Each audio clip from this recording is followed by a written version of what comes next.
And greetings. Happy Tuesday. Welcome to the Steve Deace Show, live and on demand here on BlazeTV, radio, and podcast. I'm Steve Deace.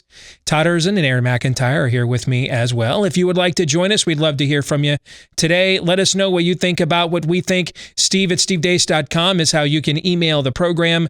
That's DEACE. Like us on Facebook, and then free speech alternatives to Facebook like Gab, MeWe. Look for us there. Follow us on Parler at Steve Deace and over on Twitter at Steve Deace Show. And I want to mention this again because I would say 10 to 15% of my emails, God bless you, are people asking me, can you send me the link to this or the link to that you guys put in your montage yesterday, this about COVID, that. Folks, I don't have time to do that. I don't have the staff for that. That's why you want to follow us on Parler at Steve Deace. That's the one place you can be guaranteed everything COVID that we do is linked there on Parler at Steve Deace.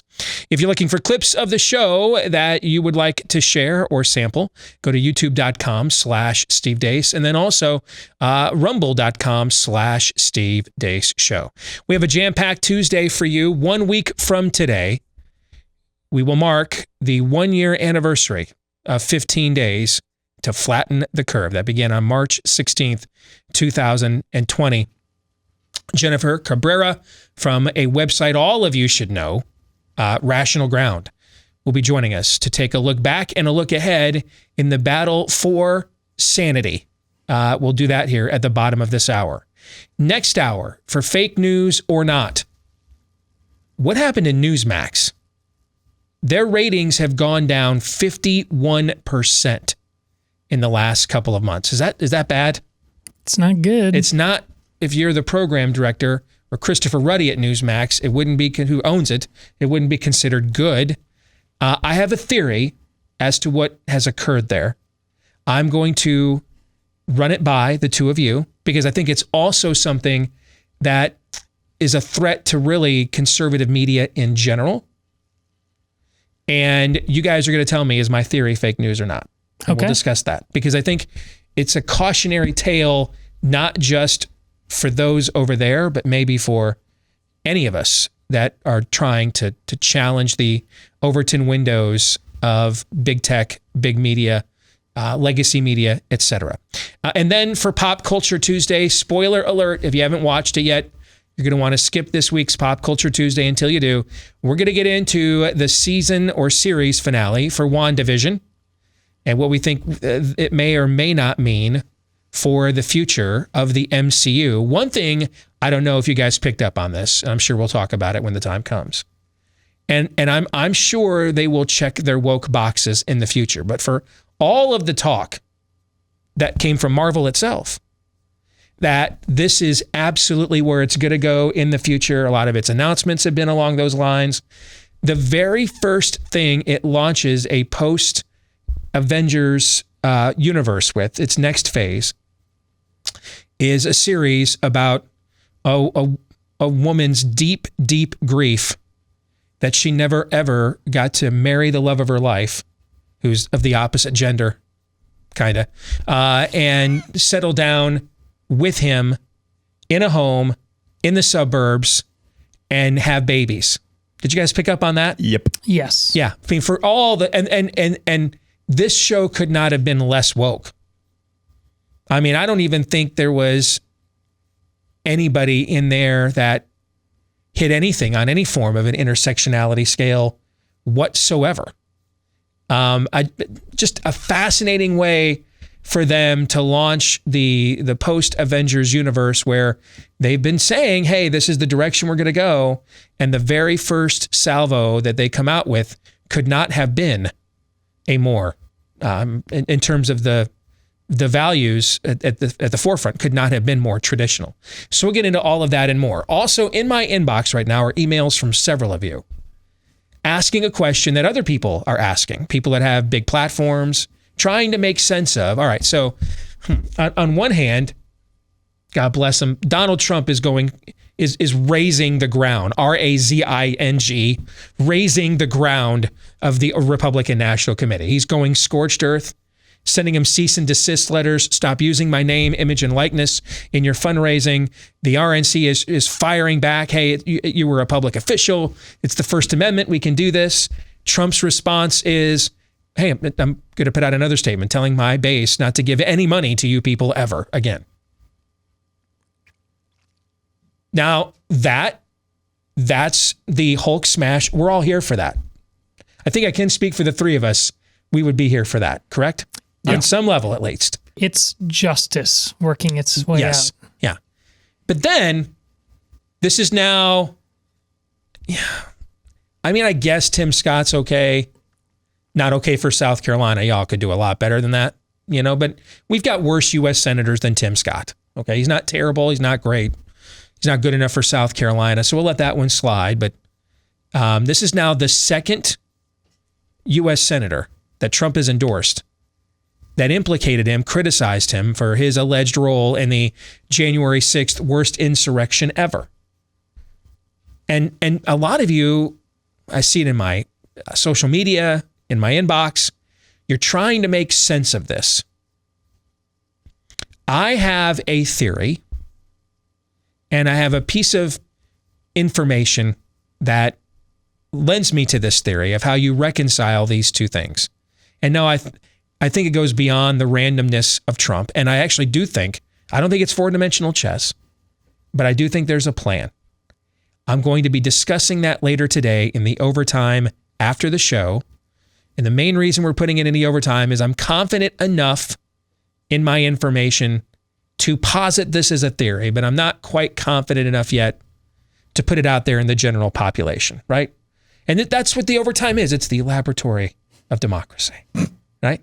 And so if you are a Blaze TV subscriber, if you want to get the jump on a developing story, maybe, or just laugh at me later, you'll be able to watch it. We'll record the overtime for you right after the program today, and then it'll be uploaded for you to watch later today at blazetv.com/Deace. For the rest of you, if you want to watch, but you're not yet a Blaze TV subscriber, blazetv.com/Deace is also where you can go to become one and get a discount at blazetv.com/Deace. Now, with all of that out of the way, of course, before we press on, we must begin with Aaron's rundown of what happened while we were away. What happened while we were away, brought to you by Today in Coronavirus History, a look back at some of the great leaps in science brought about by the virus. A year ago, Dr. Anthony Fauci said this on 60 Minutes. Right now in the United States, people should not be walking around with masks. You're sure of it? Because people are listening really closely to this. Right now, people should not be walking. There's no reason to be walking around with a mask. On this exact day a year ago, Dr. Fauci said this. I think if you're a healthy young person, that there is no reason, if you want to go on a cruise ship, to go on a cruise ship. Learning Chinese today. Today's phrase is, when was the last time you heard about the dangers of asymptomatic spread? The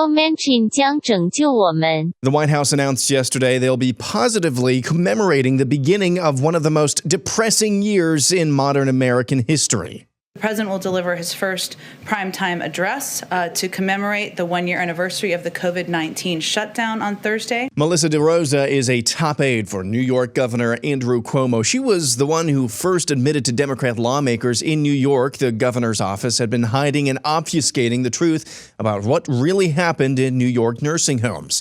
Last night, she tweeted out an op-ed from the New York Daily News headlined, "We were right to laud Cuomo. Don't let scandals distract from pandemic competence." In Michigan, the prosecutor for Macomb County announced yesterday criminal charges could be in the works against Governor Gretchen Whitmer over putting COVID-positive patients in nursing homes during the pandemic. Peter Lucindo says those who lost loved ones to COVID as residents or staff inside nursing homes need to get pertinent information regarding the circumstances of their death and take it to the local police to make a complaint as a wrongful death. Why did my mom or why did my dad, why did my brother, sister, uncle, aunt die? Was it because of the policy by bringing in COVID-infected patients that spread to my mom that killed my mother? CNN headline, vaccinated Americans allowed to taste freedom. Yes, the CDC announced yesterday if you're vaccinated, you can visit other vaccinated people indoors without a mask or social distancing. Learning Arabic today, today's phrase is, the dog ate my vaccine passport. أكل الكلب جواز سفر اللقاح الخاص بي. Speaking of the CDC, one of their more recent studies found 78% of people who have been hospitalized, needed a ventilator, or died from COVID-19 were overweight or obese. Moving on, Joe Biden can't remember the Pentagon or who his Secretary of Defense is. I want to thank you both, and I want to thank the former general. I keep calling him general, but the guy who runs that outfit over there.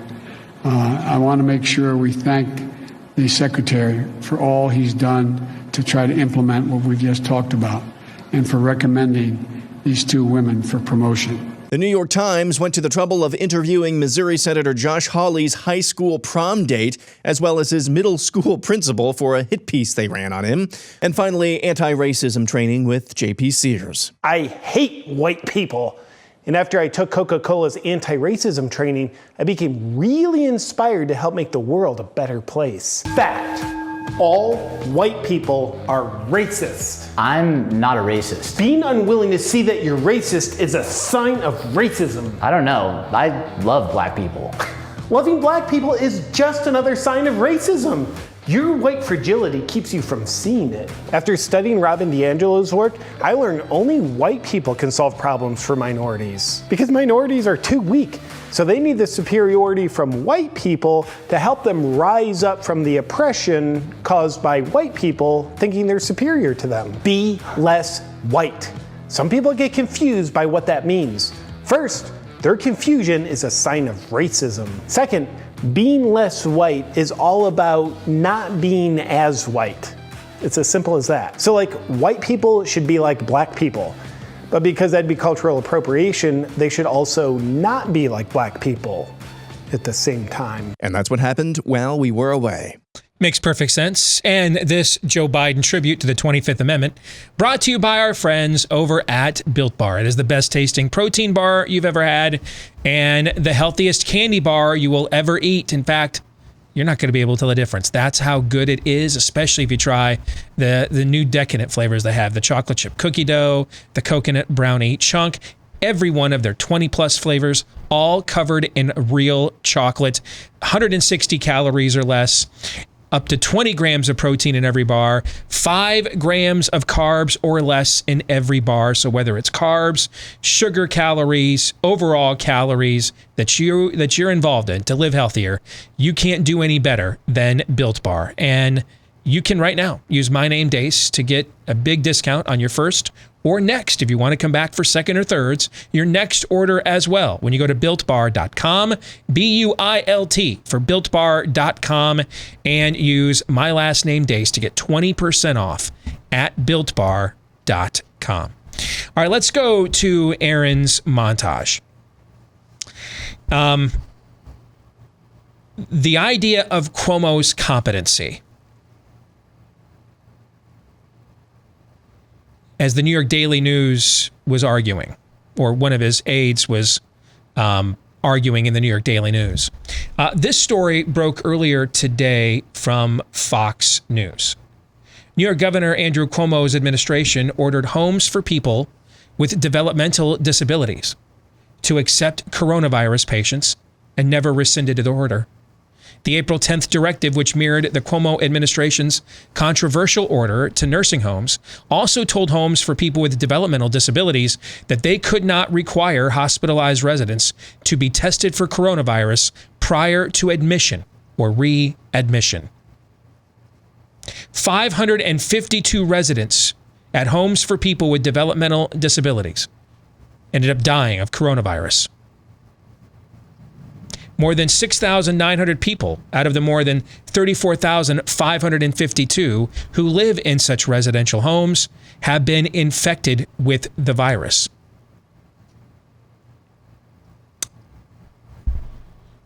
People with disabilities, the elderly. There's a trend line here.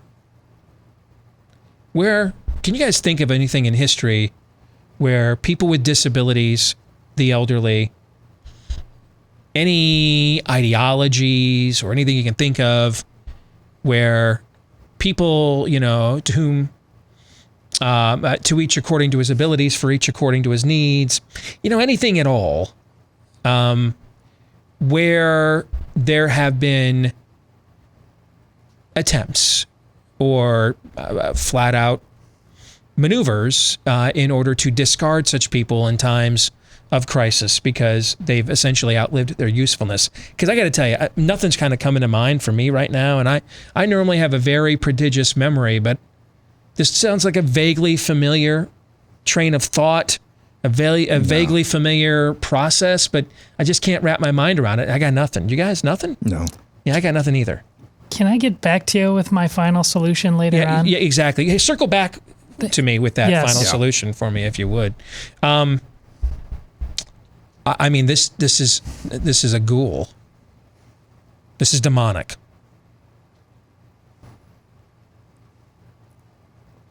I mean, of course, don't test the people in the developmental home. We're not going to do anything to help them if they've got it anyway. We've got other pressing needs. They're not that important.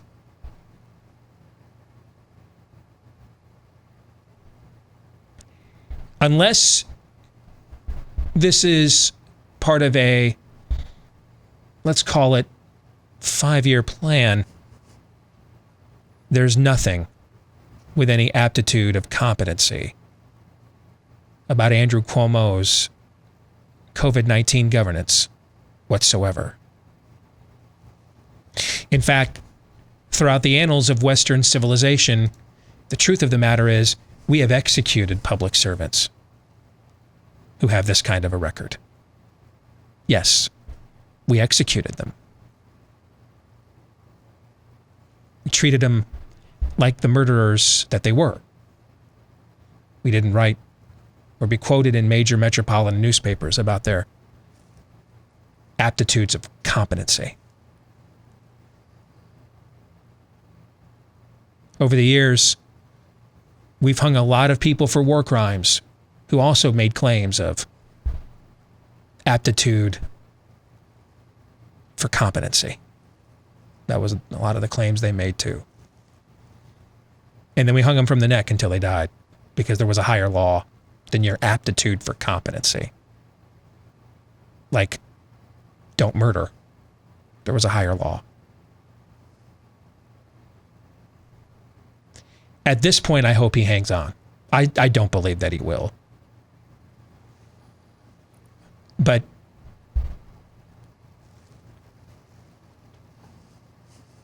if we're not gonna, if the only justice is a removal from office and not a throw him in the hole and throw away the hole, because that's what he deserves. So if we're not going to get real justice and the only justice is they just get rid of him from office, that's not good enough. I hope he then stays forever. Like a millstone around their necks. And every time they try to come at us with anything, we just hang them with it. Now, my first priority would be real justice. But if we're not going to get that, if we're just going to get some form of a political removal, then no, man, I hope he stays there forever. As a reminder of the heart of darkness of the spirit of the age we're really up against, that this isn't theoretical. We're not just pontificating on a podcast. This is a living, breathing example of this.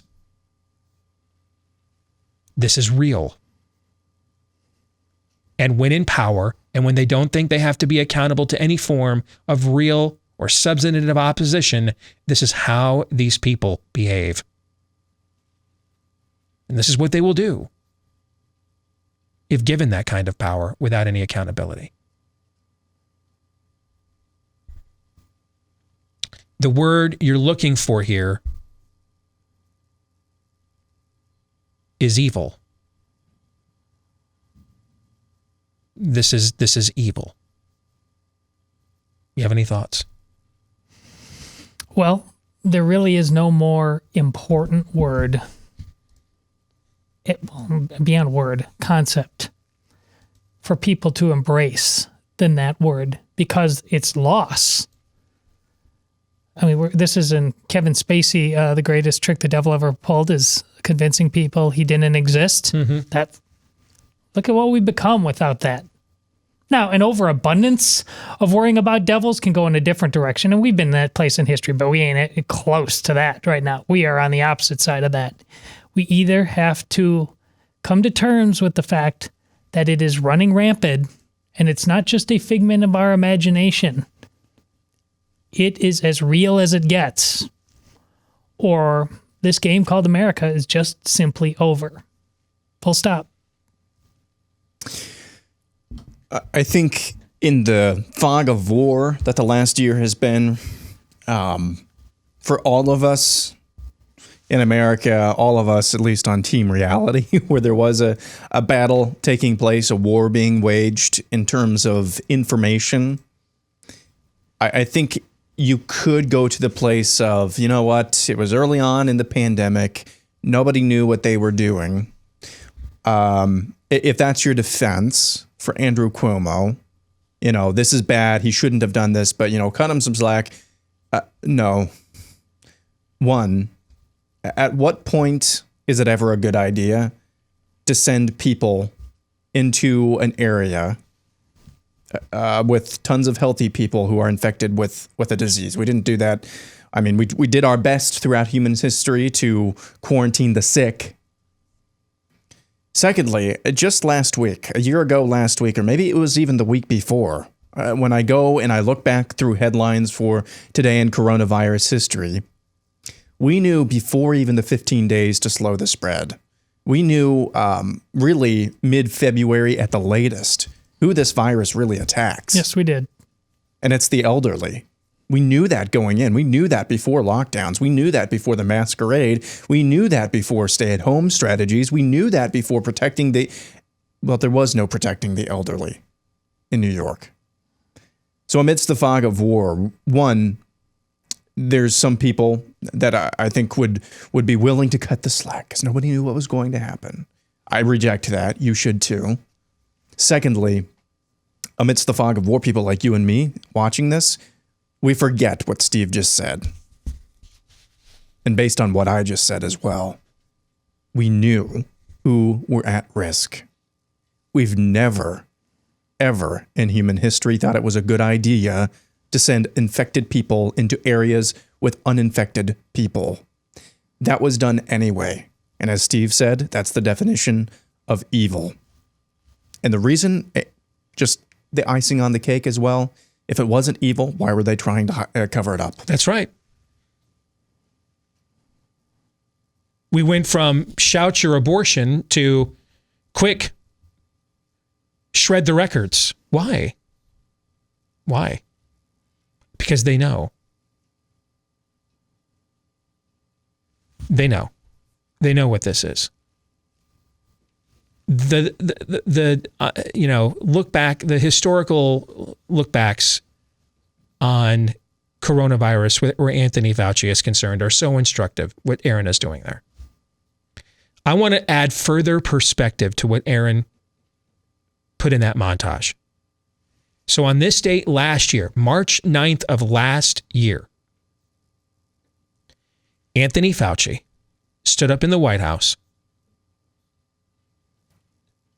surrounded by a bunch of medical intelligentsia, including former CDC Director Robert, "This cloth mask will protect me more from coronavirus than the vaccine will," Redfield. An appropriately named character, by the way. If you've ever read Bram Stoker's Dracula, the Redfield character ends up in an insane asylum, eating bugs and assuming he can take on their characteristics by draining them of their life force. You know, just flat earth voodoo, occult, junk science. That's essentially what our CDC has been for the better part of the last year. And he stood up there on this date a year ago and said, yeah, I mean, enjoy spring break. Go on your cruise ships. In 48 hours after he did this, on March 11th, Anthony Fauci is going to testify before the U.S. Congress. Let me just put this all in perspective. On this date last year, Anthony Fauci stood up at the White House and said, go on a cruise ship, man, if you're healthy. Enjoy your vacay, spring break. 48 hours later, he is going to go testify before the U.S. Congress that this is essentially the end of the world. It's Captain Trips. We're gonna kill at least 10% of the people infected with it. I'm sorry, 10 times more people than the flu kills. My bad. I want to make sure I get that right.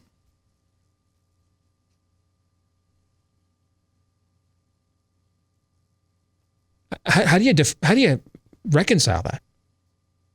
What did he learn in 2 days? What did he learn? And if you were an individual in a doctor's office and got those differing opinions from the same doctor within that period of time, you would have called him a quack. Yet guys, during the 15 days to flatten the curve, Debbie Birx got on a phone call with a bunch of conservative leaders, several of whom I know,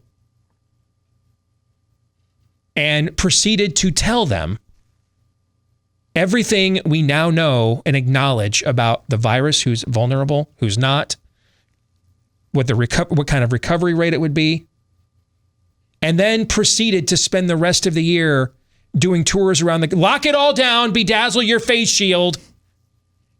I can't make sense of that. Quack is the kindest description we could come up with, because it's either that, man, or it's something sinister we don't know and maybe don't want to. Seriously, last year on the 1st of April, Debbie Birx got on the phone with a bunch of conservative leaders around the country on behalf of the White House. And everything that she said about the virus, we now know to be true, which means she knew this information last April. But yet she proceeded to enslave the country to her beloved IHME models for another several months anyway. On this date a year ago, Anthony Fauci said in the White House, go on a cruise. 2 days later, he went to the Congress and said, it's Captain Trips. I don't know the answers to explain these things. I know this for sure. None of them are good. None of them are good. They're all bad. And that's why we need a 9/11-like tribunal. Let me repeat that. We need a 9/11-like tribunal so that this never, ever happens again. Because the time may come that we have a legitimate threat, a legitimate existential threat that we do have to consider, wow, is this worth my liberty right now, given how dangerous this threat is? How are we going to know which is which, though? Right? We don't want to go from one extreme to the other. We don't want to go from Chicken Littles to complete reality deniers, right? We need a 9/11-like tribunal to know what happened here. These are the kinds of questions none of these people have been forced to answer. And they're the kinds of questions they should have to answer so that this never, ever happens again. How do you tell the country to go on a cruise ship and then 48 hours later testify to Congress that this is Captain freaking Trips and you're the best we have? You're the best we have.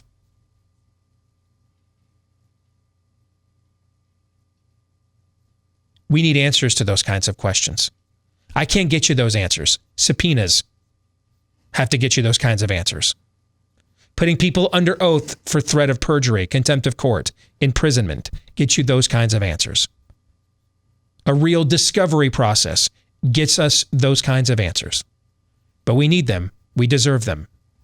We need a 9/11-like tribunal to know what really happened here. We'll continue this conversation with Jennifer Cabrera from Rational Ground in a moment.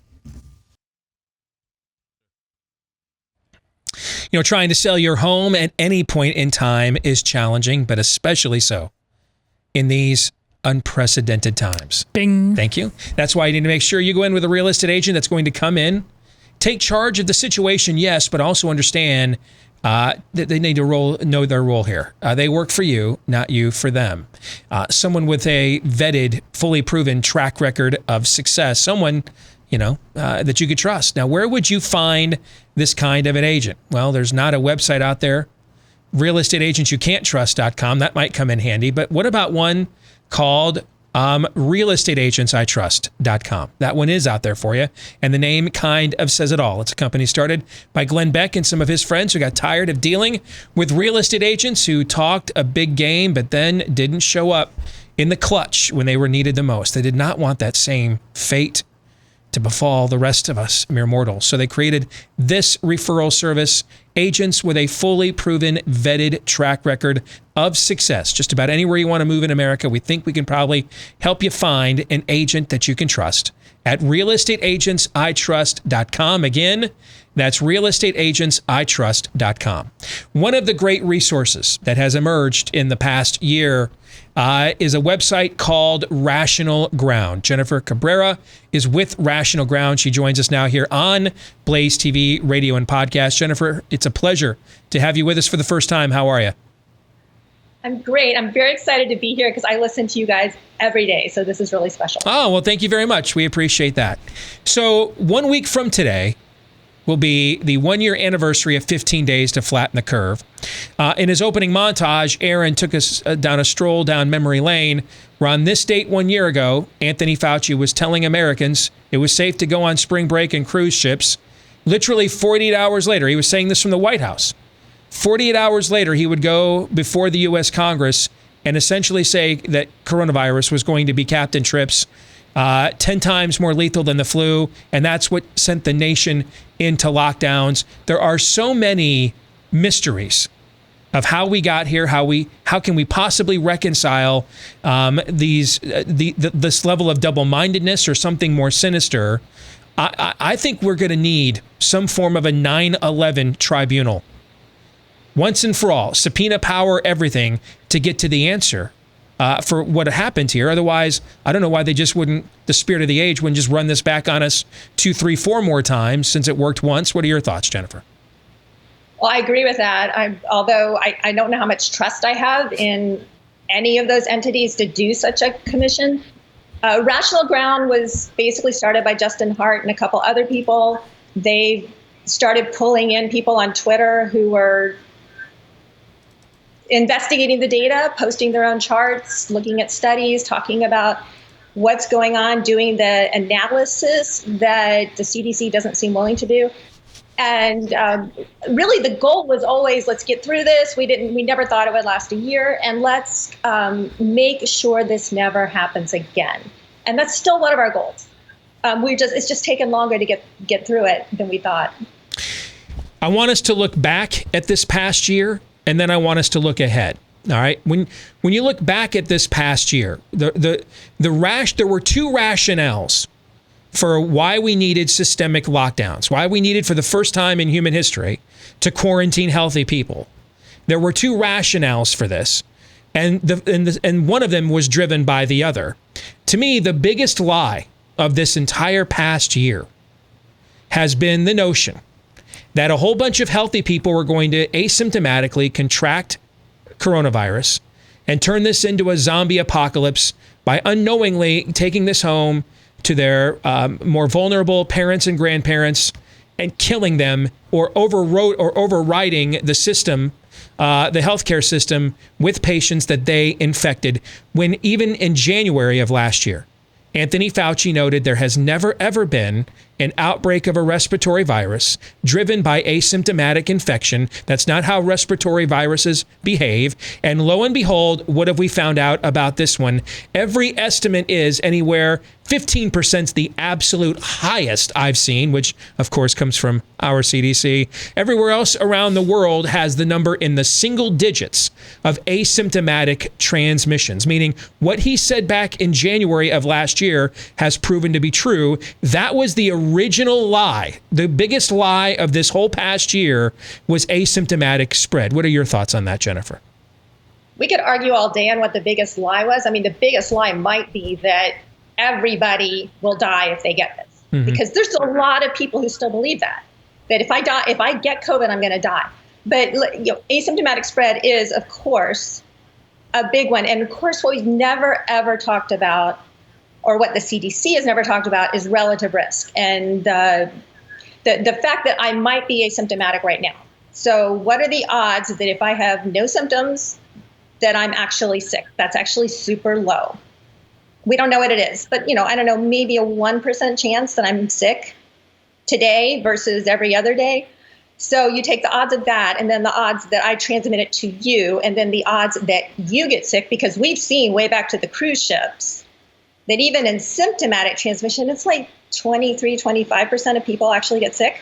So the odds that you get sick, and then the odds that you're severely ill, and all of you multiply all those out. That's how odds work, and it's tiny. The odd that I could put you in the hospital with me being asymptomatic today is so small. It's less than my driving to the grocery store. So we haven't talked about. There's been no pushback allowed on anything, right? Everything they say, if you don't accept it, you're going to kill grandma. That's how it's been from day one. So we don't ever talk about what are the actual odds that I, at my age, or your age, or an 80-year-old's age, which is a whole different calculation. What are the odds that an asymptomatic person can harm that person? Which lends itself to the second lie. Well, there's so many lies, but to me there are two great lies. Asymptomatic spread, because that was at the heart of the rationale for why we had to do these lockdowns, which of course lends itself to the second one, which is we didn't want to override the hospital system, and it was going to be all these asymptomatic infections that was going to cause that. Well, lo and behold, there has never been a time in this entire pandemic. Now, we have seen individuals, hospitals in places around the country get overrun. We have seen that. But systemically, the hospital system in America, there has never been a time this entire pandemic that the percentage of those going to ERs, which you would assume the overwhelming majority of hospitalizations begin with an emergency room visit, right? If you just have mild COVID symptoms and you go to the walk-in clinic, they don't tell you typically go get admitted. If you're typically beginning an admission for anything really with an ER visit, particularly something like this. So we've never had a time, Jennifer, in the history of this pandemic where it's exceeded more than 9% of ER visits in America have been for COVID-like symptoms. It's only exceeded that once in the entire pandemic, 9%. Currently, the number is well below 3%. How many Americans do you think would be shocked to hear that information? Almost all of them. And what you're talking about is CLI, which is COVID-like illness, as an actual metric that's published all over the place. The CDC publishes it. Various states publish it, and it's a measurement of the percentage of patients going to an emergency room for a specific thing. We have ILI for influenza-like illness. We have CLI for COVID-like illness. And it turns out that CLI is probably the best metric for tracking how COVID's spreading in a community, which means you don't need all this mass testing if you just have access to local CLI. And I've been pushing for months, since October, I've been pushing for getting it for my county, for example. Just to be able to look at CLI from my county. I can't get it. So it's one of those things that would be very easy for them to make more prominent. And Kyle Lamb, for example, has looked at CLI versus PCR positive testing.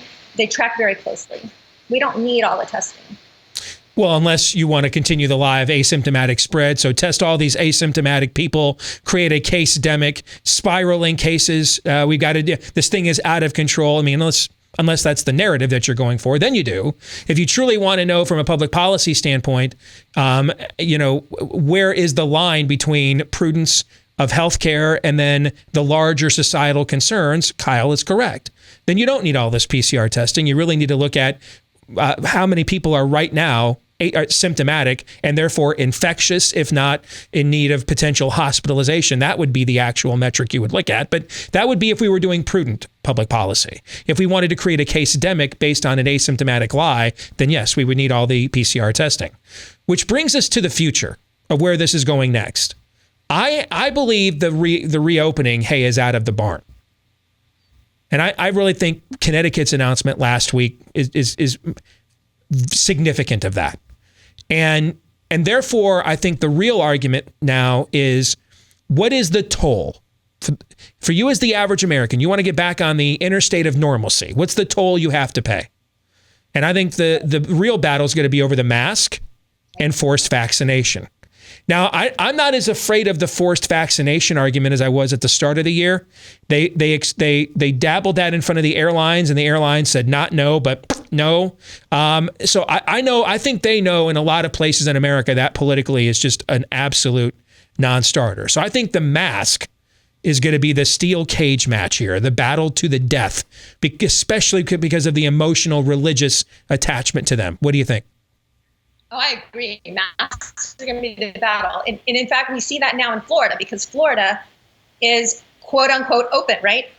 You know, we're told we're open, we're free, except that in most counties in Florida, you have to wear a mask everywhere you go. So we're open as long as you wear a mask. And I think that's going to be how it's going to be going forward. And that masks are obviously, if schools aren't open, that's the top battle. If your businesses aren't open, that's the next one. But if the schools and businesses are open, the next battle is the mask. So what do you guys have at Rational Ground to equip our audience? They get a lot of information from me, but what do you guys have at Rational Ground to equip our audience on how to push back against the masquerade? So Rational Ground, we have a website, rationalground.com, where we publish various articles, but we're a volunteer organization, so it's not very organized. It's not, I wouldn't even call it all-encompassing, or it's whatever people happen to come up with. So, but if you follow me on Twitter, I retweet a lot of the other Rational Ground people. You can pick who you want to follow. You can get all the data. Between us, we're just covering so many aspects of COVID. And also we talk about it among ourselves, so we have theories, we check them out with each other. We're doing what the CDC should be doing. We don't have a lot of resources for people who want to actually make change. And that's one of the things that I push in my Twitter account. And personally, I'm working with the local groups to try to build up activism. We don't do activism very well on the right. And this is something that I don't know much about and that I want to learn and that we all need to learn, which you guys talk about all the time, of advancing our values instead of just reacting to the other side. My personal campaign right now is #ForgetYourMask. And the point of that is that not everybody's ready to have any confrontations over masks. Not everybody's ready to be the big civil disobedient, all of that. But what you can do is pretend to forget your mask.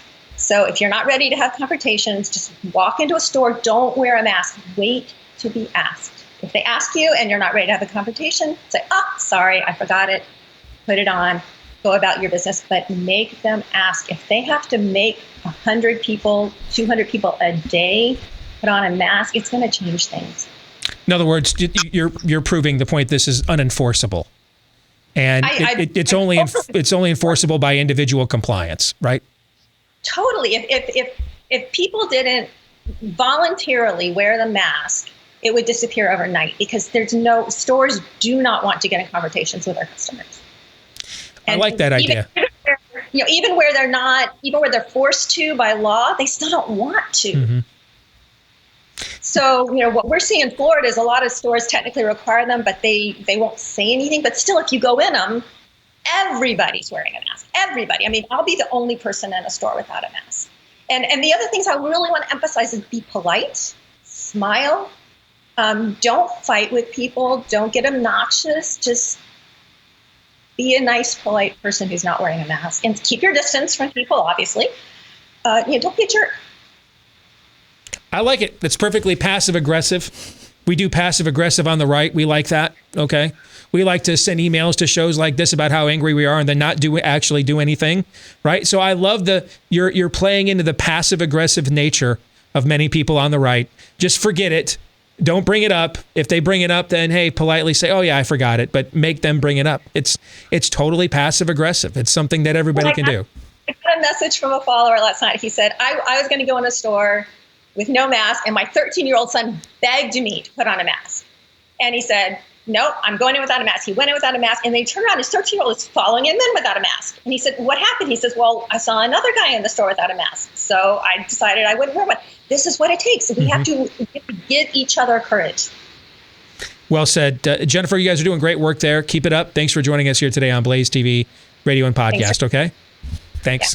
Yeah. Gentlemen, your thoughts?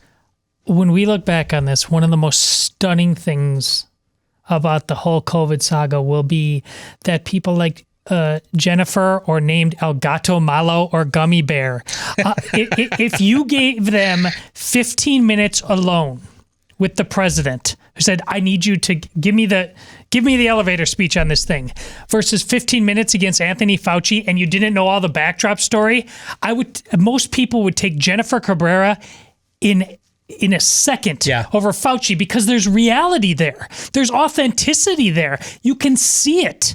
And you just know Fauci's a charlatan. I think that's a remarkable storyline. If you had gone to 1 year ago today to Alex Berenson, former New York Times reporter, and said, hey, next year you're going to be a featured speaker at CPAC. Yeah.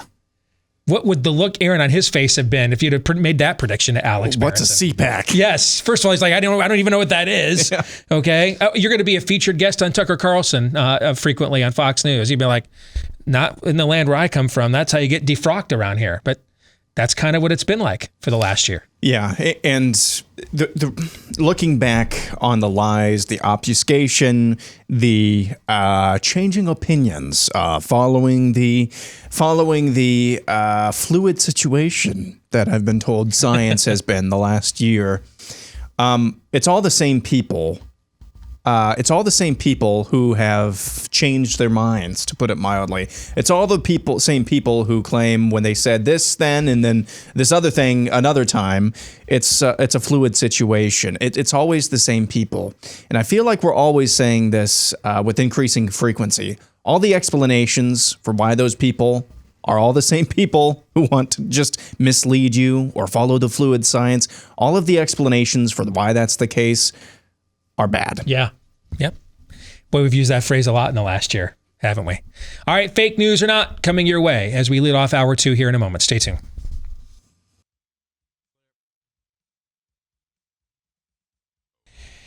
And we're back with hour 2, live and on demand here on Blaze TV, radio and podcast. Steve Deace here with Todders and Aaron McIntyre and all of you. Let us know what you think about what we think. Steve at stevedeace.com is how you can email the program.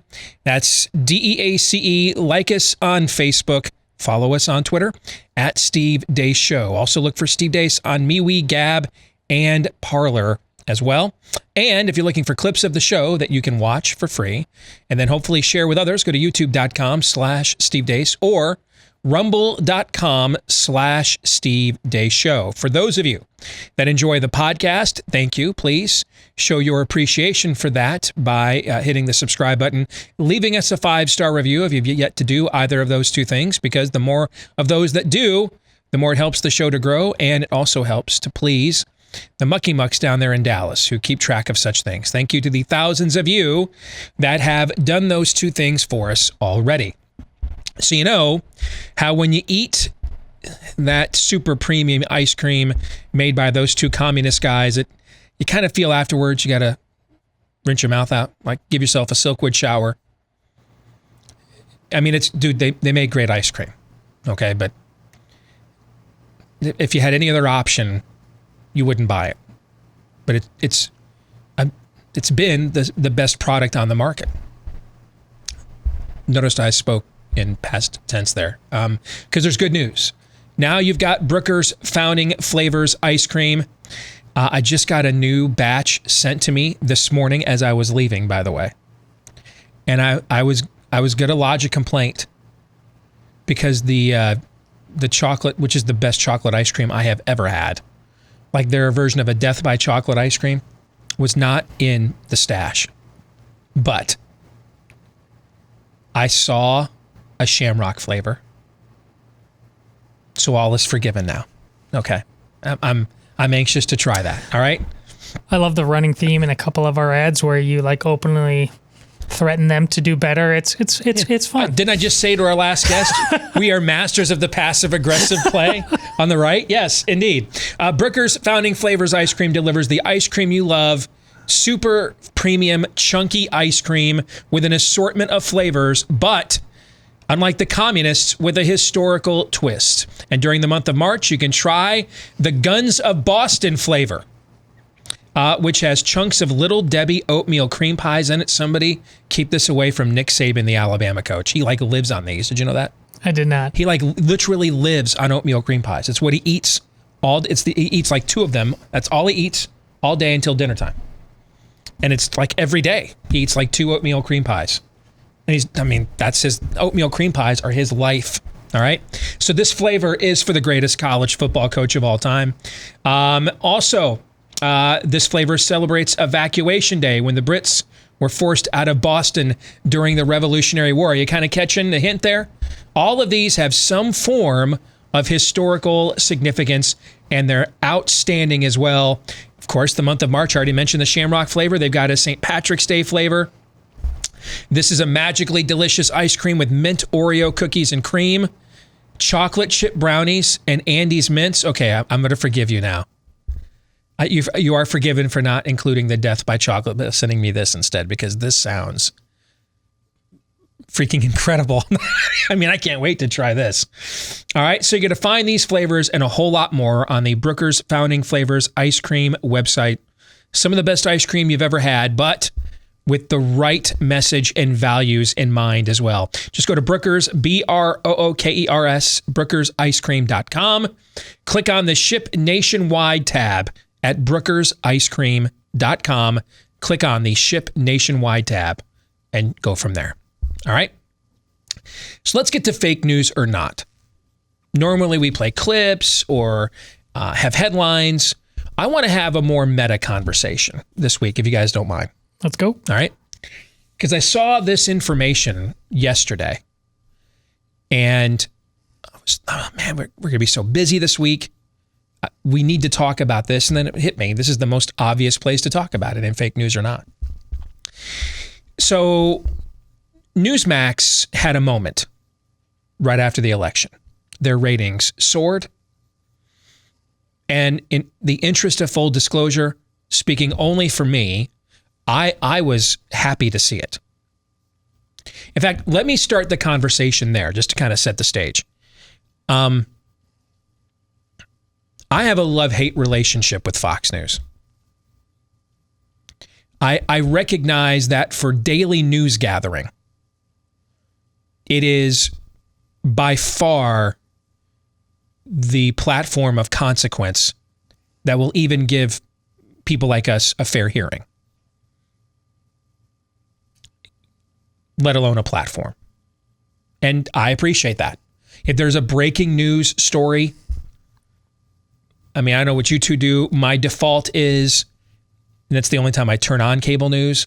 If there's a breaking news story, my default is to turn on Fox, just because I think they're the least likely to lie to me. Now, did I say that I don't think they'll lie to me? No. I just think they're the least likely to. Okay? So I appreciate that. It is better than nothing. Because for many years, we had nothing. But over the years, Fox has gone from we report, you decide, to we report and decide. We are the Overton window, gatekeeper on the right. We decide what is acceptable to be considered as news or opinion. You cannot, I told you guys for years, the number one rule in mainstream media is what? You couldn't do what to Republicans? Hit them from the right. Yep, you were never allowed to do that. I got away with it for a few years in numerous mainstream media appearances, mainly because they wanted to use me as a conservative token to hit back at people like John McCain and Mitt Romney.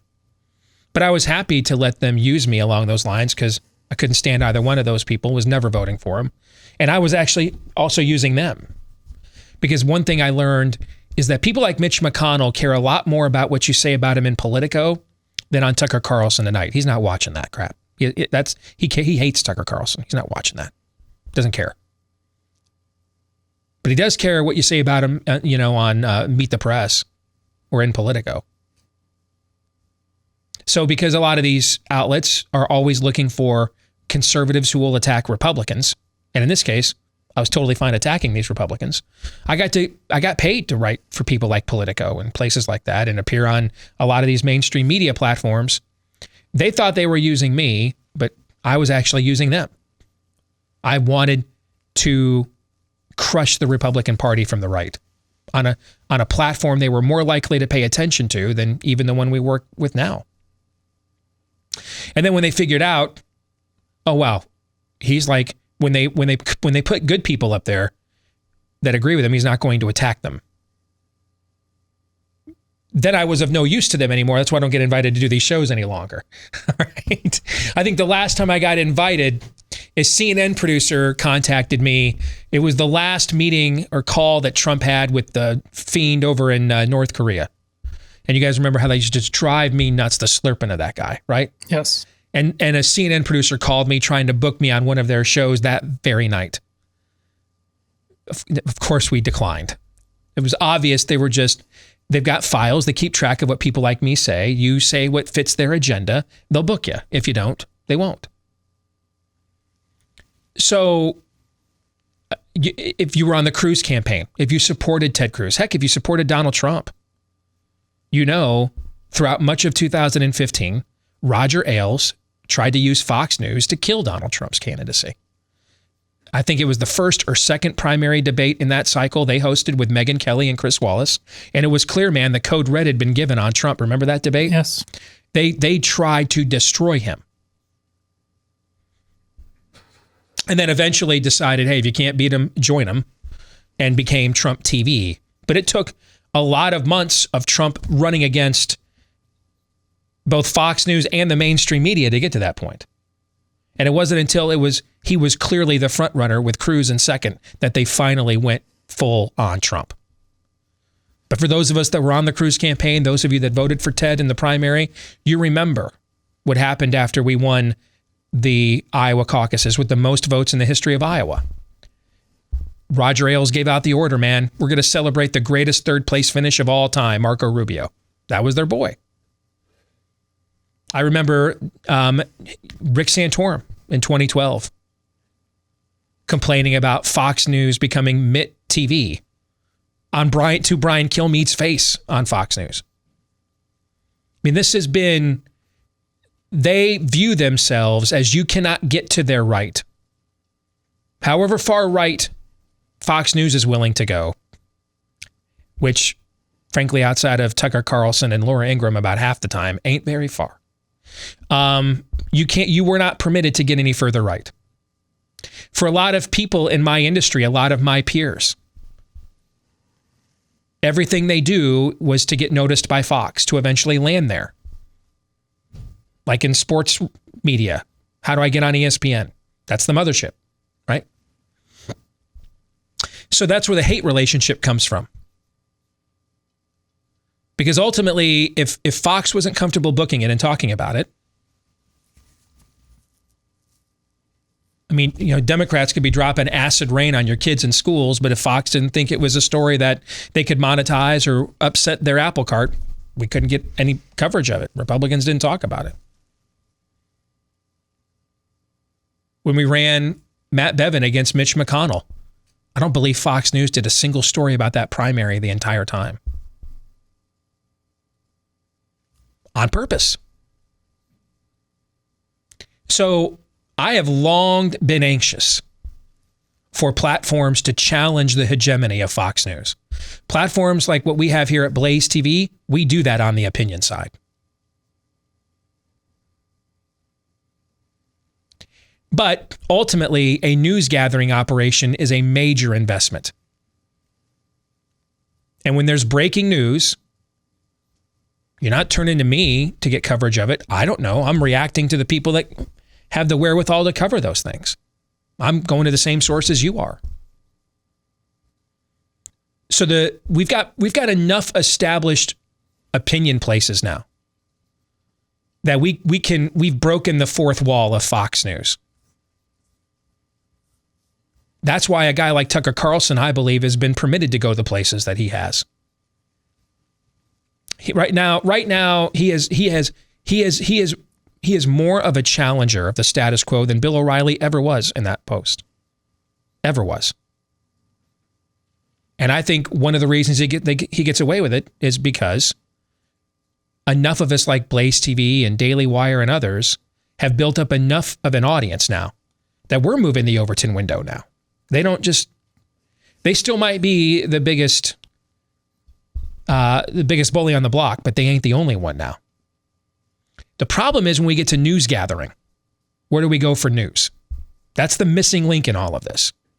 And so for me, I was very optimistic and hopeful to see the explosion for Newsmax after the election. Because if now we have that's if we now have we've already got enough of us already on the opinion side taking a bite out of Fox's hegemony.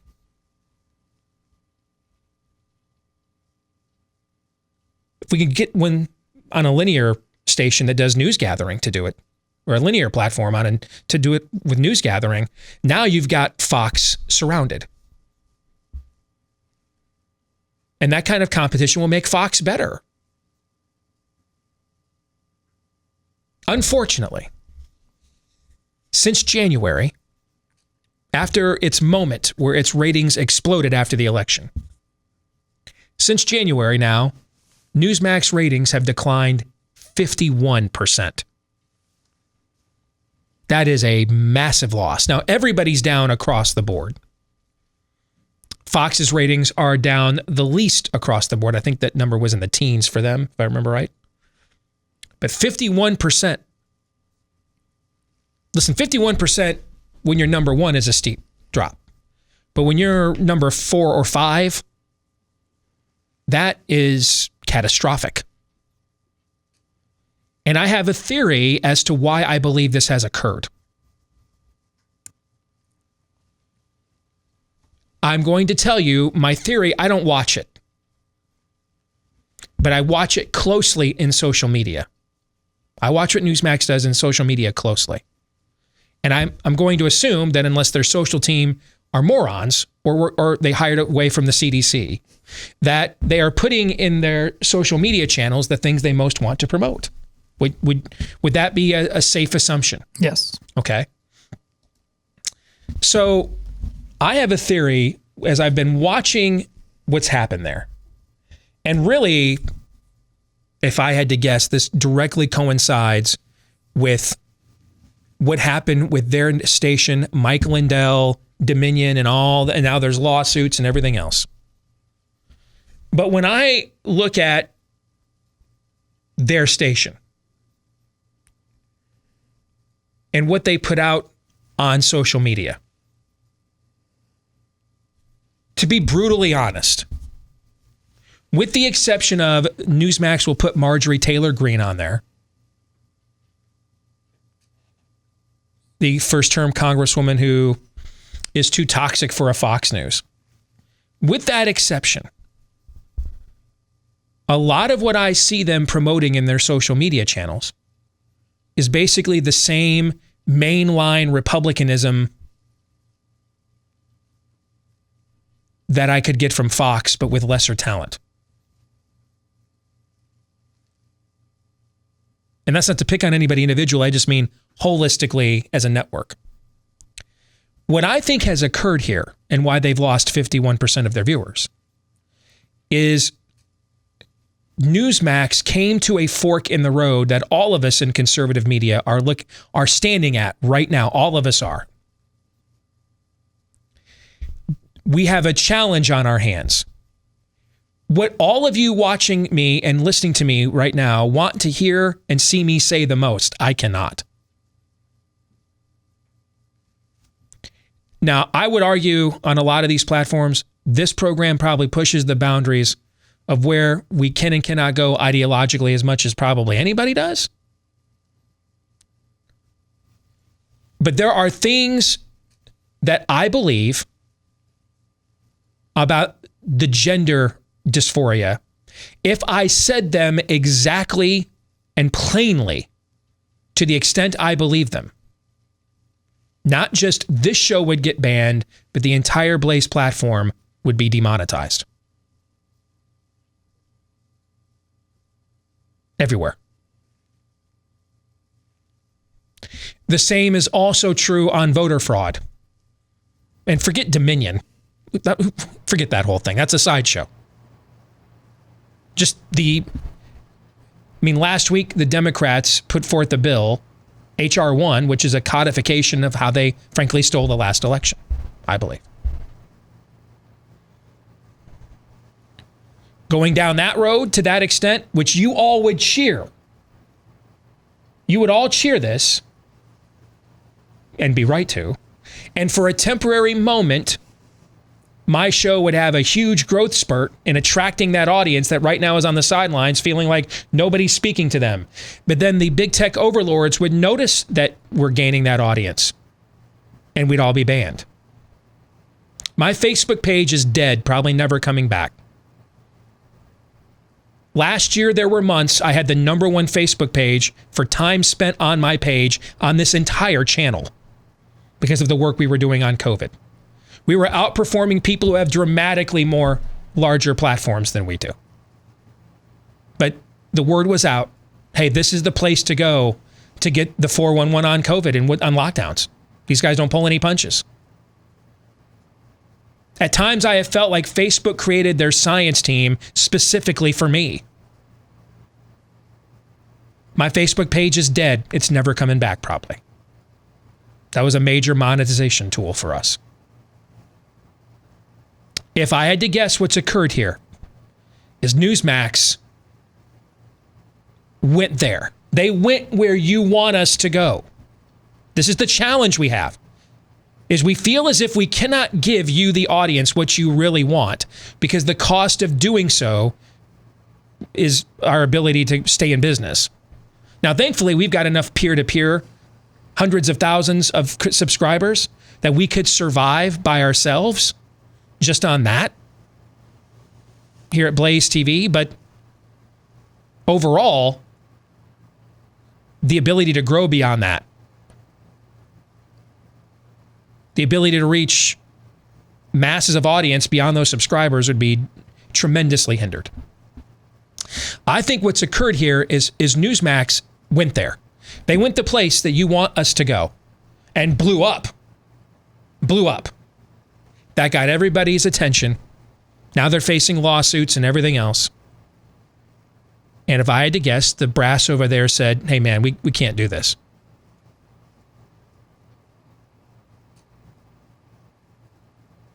And now it's just Fox News with lesser talent. It's why moderate, mushy Republicans don't win presidential elections. If I could get, if I wanted mush or a liberal, I'd just vote Democrat. Pale pastels don't win. Bold colors do. And when I look at what I see Newsmax do in my feed, unless it's the lovely and talented Emerald Robinson, who's their White House correspondent, it's her individual feed with her individual takes. I'm talking about the station branded stuff, all right?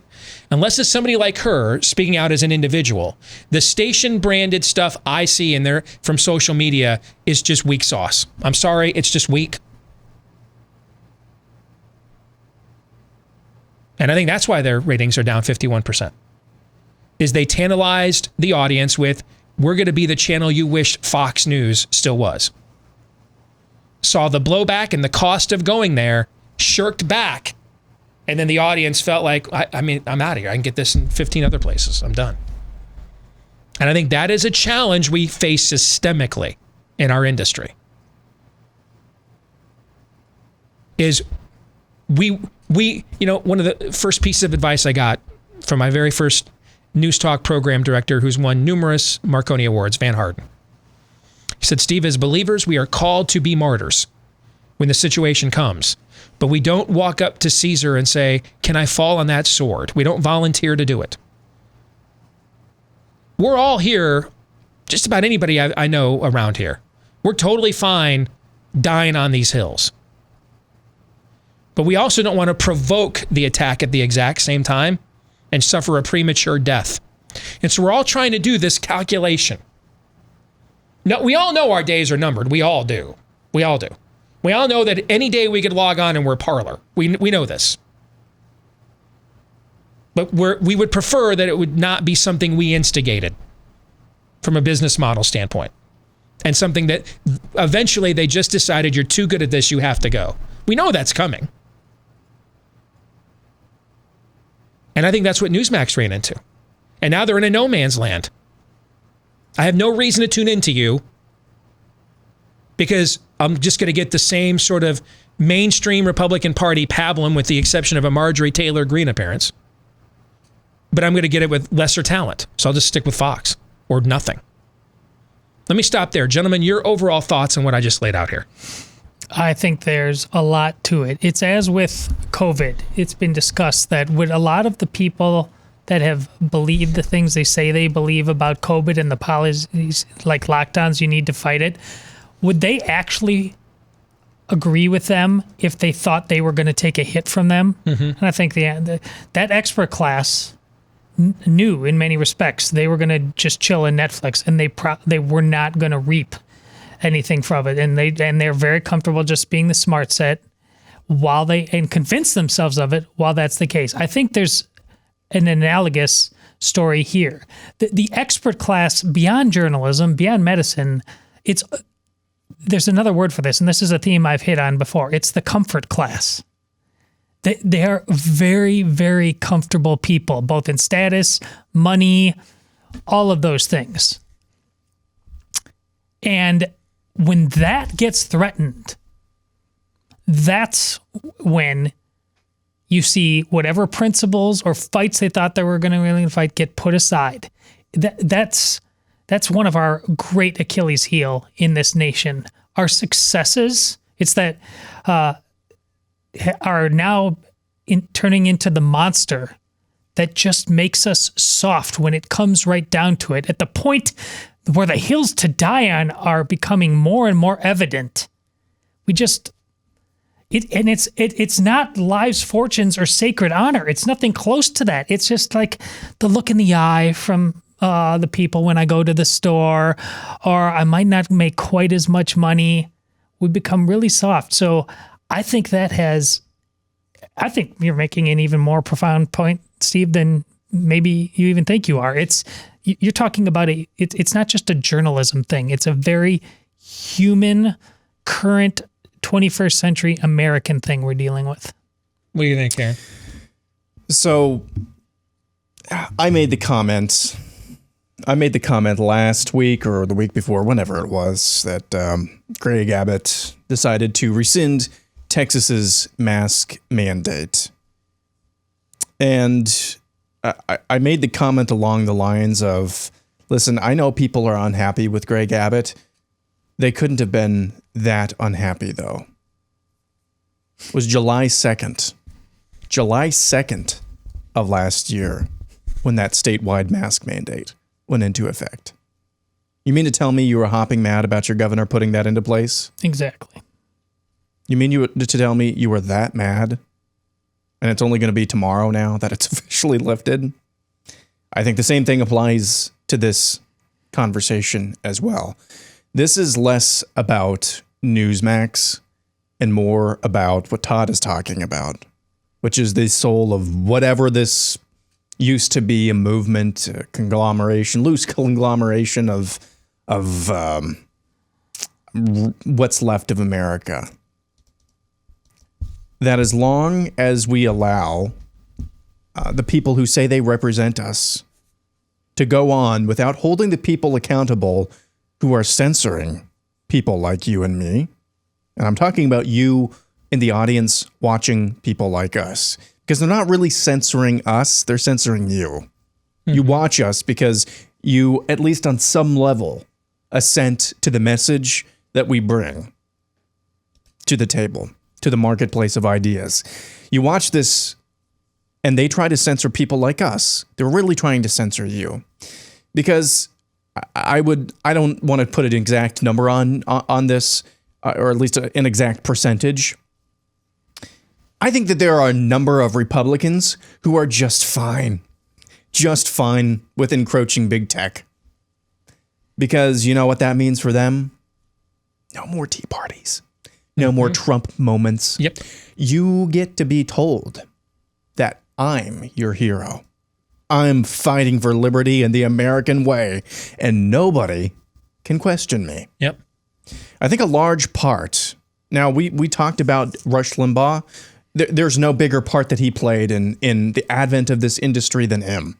That's not up for debate at all.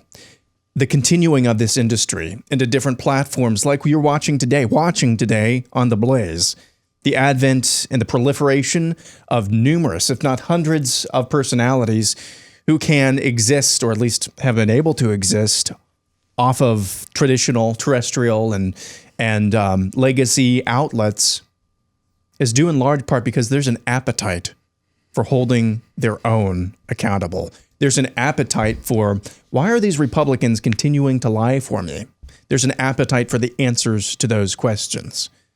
The Republicans, the people who say they represent what's left of America, are not stupid. They understand that there's a market for this. And so they understand that the more that is squashed, the more that's snuffed out, the less accountable they have to be to you. Yeah.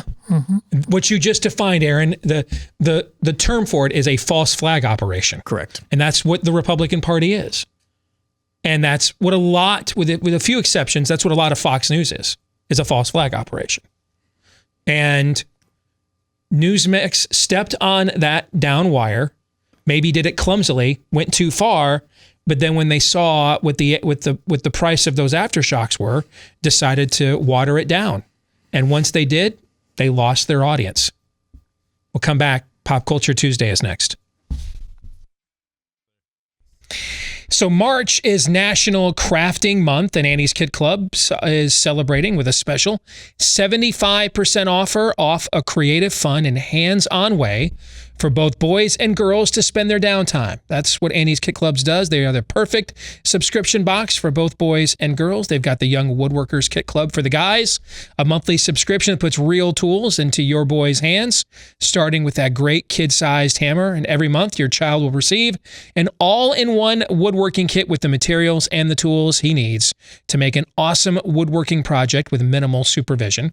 And then they've got the amazing Annie's Creative Girls Club, which sends 2 fun craft projects every month, complete with easy-to-follow instructions that kickstart her creativity through painting, beading, and more. So here's how you can help your kids develop actual skills, mastering real world building or new crafting techniques that also help to express their creativity. Go to Annie's Kit Clubs, ANNIES, Annie'sKitClubs.com/Steve, Annie'sKitClubs.com/Steve, and save 75% off your first shipment at Annie'sKitClubs.com/Steve.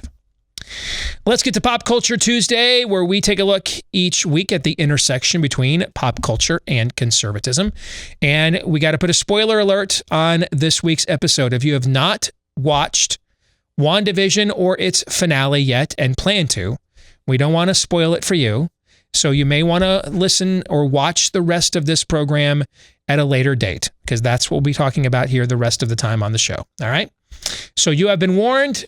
After the count of 3, we will commence. 3, 2, 1. All right. Spoiler warning issued. On we go.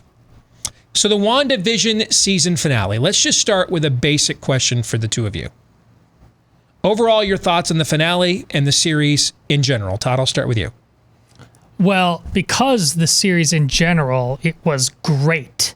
The standards were set extremely high for the finale, and the finale failed to reach those standards. It was good, and I enjoyed myself, but it just didn't stick the landing. It in no way was it a failure. It clearly needed another episode because there was so much going on. It rushed through so much that had been the whole point of telling this entire story in such an odd way and such a creative way was to get to everything they got to, and then they rushed it. Aaron, what did you think? On the series finale, I generally agree with Todd's assessment. I think it could have been done a little bit better with another episode.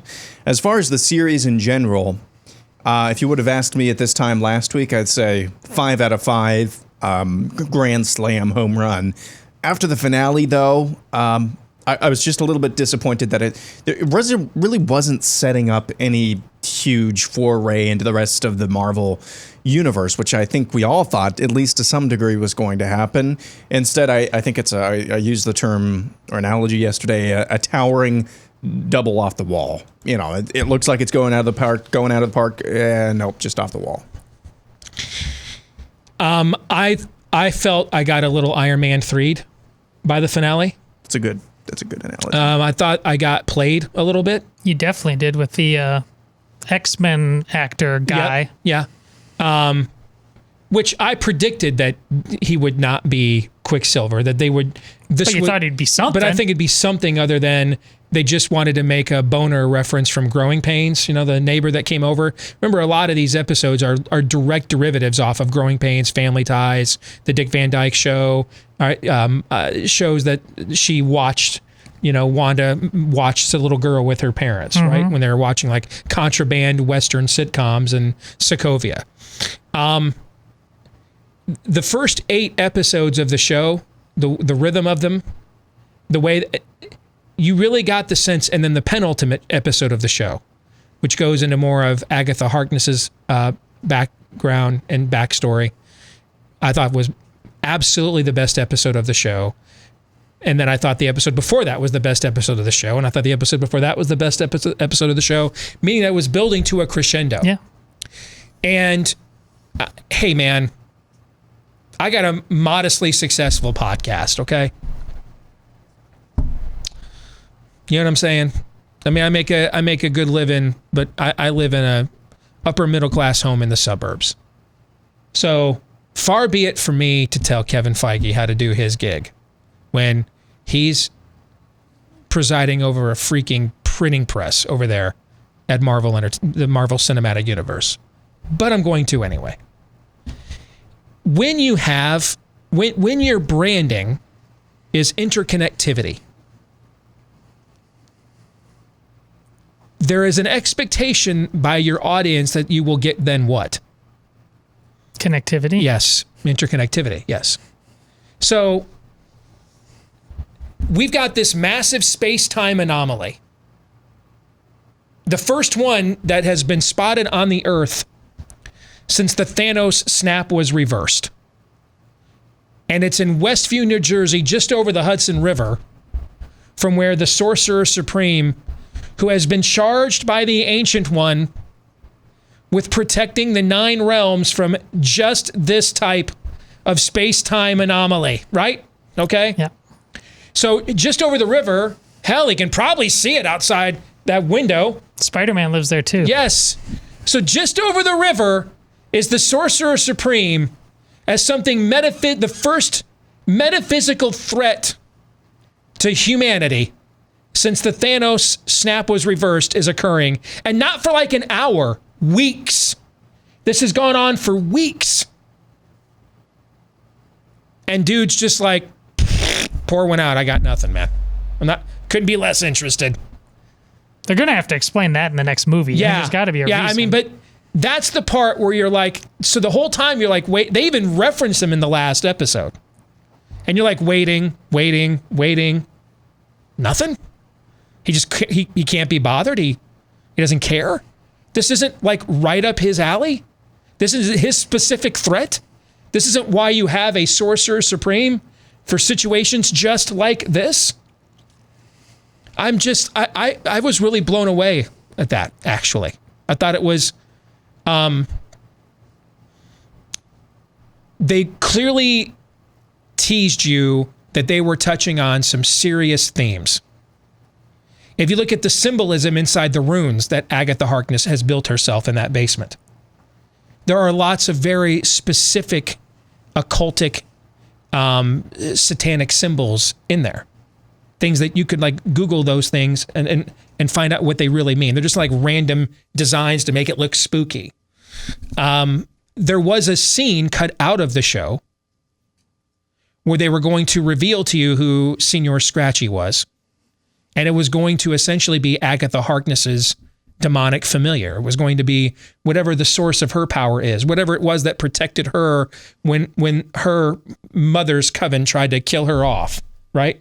recognizing that she had gone rogue, gone evil. They were going to answer that for you, and Marvel made the decision not to finish the effects for it, and it was left on the cutting room floor. So, I mean, this seems like a really long, and hey, I know that they like had this, torrential love affair, but they did like 3 or 4 months of hookups. And for that dude, she is, I will always love you. Yeah, she's an Elton John. I guess that's why they call it the blues. Time after time. I mean, seriously? That she's enslaves an entire community out of just no motivation other than grief. Okay. No, that's that. To me, I thought that was contrived. No, she's lost her. Her story, her arc, and it does it in what the Legends thing they're doing. She's lost her entire family. First her parents, then she loses her brother. She's been experimented on by Hydra.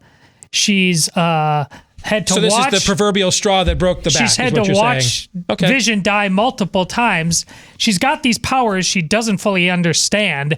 She's in mourning to the point that drives a lot of people mad. And then when you go mad and you have these powers, and at first she had no idea she was doing this. Then she's realizing she's doing it, but she's also addicted to it like a drug. I think that's what I kept talking. Sword and the FBI just let her fly off. Jump on her broom and fly away after she enslaves an entire community for a few months. That's a conversation to have. But I think that the aspect of her mourning and what it did to... it goes way beyond superhero stuff. It is Shakespeare. It is Greek tragedy. And then they rushed it. And then they did it. That speech between the two when they said goodbye to each other, it was unbelievable. But they just get to it, and then it's gone while you're having white vision. And is white vision a real thing? Yes. Okay. Yeah. Well, they're flying around in the sky. They're rushing that. We're rushing. I'm just wondering if somebody who just tuned in has no idea what we're talking about. The first thing, white vision. What are you guys talking? Coming to you live from Colorado. Monica Rambeau, like now does she have powers? Her character does in the comics. They've alluded to it, but they didn't really say a lot about it. Because it's just there with 1,000 other things. The witch, it was getting really interesting with what's Agatha. Yep. But then all of a sudden, now here's my point. She's mad. Wanda is mad, confused, everything. And then all of a sudden she goes from all of that to doing her little mind thing with the witch. And then she understands she's a witch. And then she casts a spell. And it needed another episode to let all of this play out, because this witch thing goes back through time and is apparently incredibly powerful. And she's just 5 minutes. This is why I feel played. Yes, 5 minutes ago she says, "I'm not a witch. You don't know what you're talking about." She reads her mind once, and now she embraces the fact that she's. Yeah, see, I felt played. Well, it wasn't. Like it was building up. It didn't reveal anything of significance in the ending at all. And if I didn't know any better, they just did this whole thing to give a 9-episode rationale for why Wanda Maximoff will become the Scarlet Witch and become bad, which her character in the comics has been both good and bad, back and forth. See, that's powerful. Okay? But for 9, okay. That's but then really powerful. None of the, there's a lot of mythology around that character though, which they alluded to during the show. And then they don't answer any of them.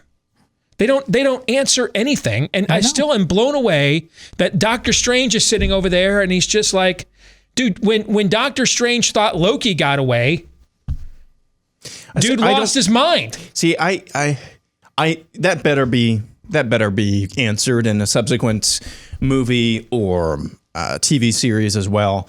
Because the amount, I mean, how many times have I told you guys, either on text or when we got back in here on Monday mornings, just blown away at the level of detail that some of these story writers and creators put into every single episode of WandaVision.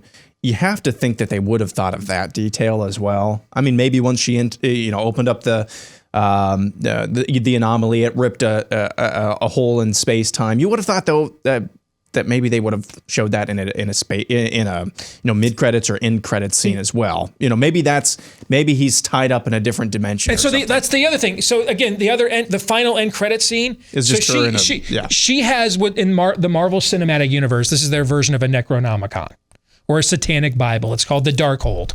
All right.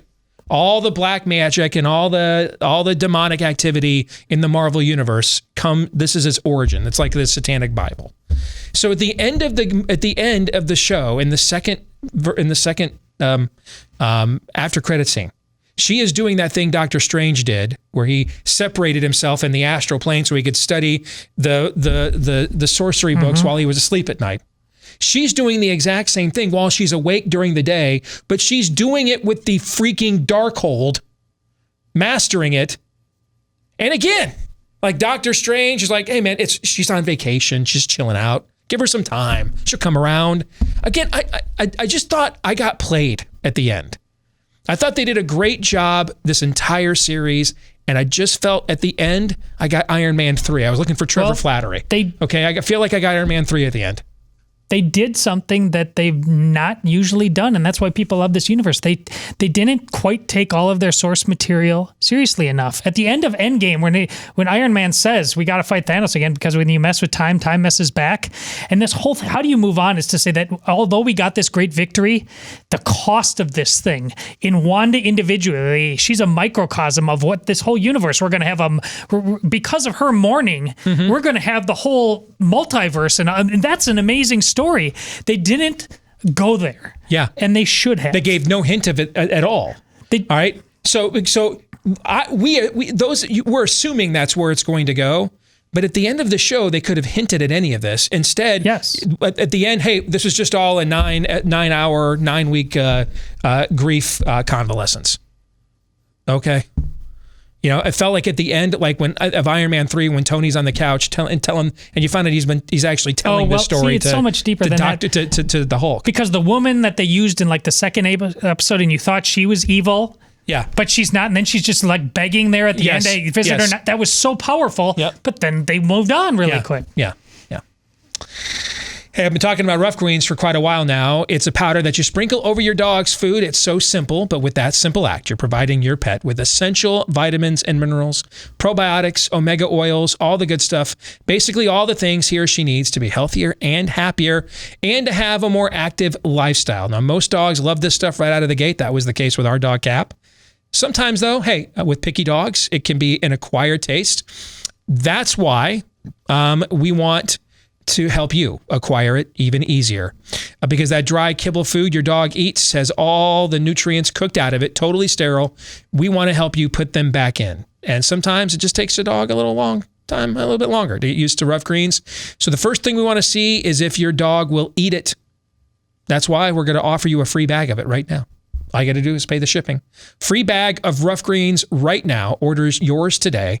All you've got to pay is the shipping, no risk at all, to see if this is the right supplement for your pet. All right? Go to roughgreens.com. That's all you have to do. Just pay the shipping. A free 14-day jumpstart bag for your pet today. When you go to Rough Greens, RUFF, roughgreens.com, and you can also give them a call at 833-ROUGH-DOG. That's 833-ROUGH-DOG, RUFF. I do want to reiterate this, though, because I did appreciate this. And I don't know if it was on purpose, it just turned out that way, or it was ironic.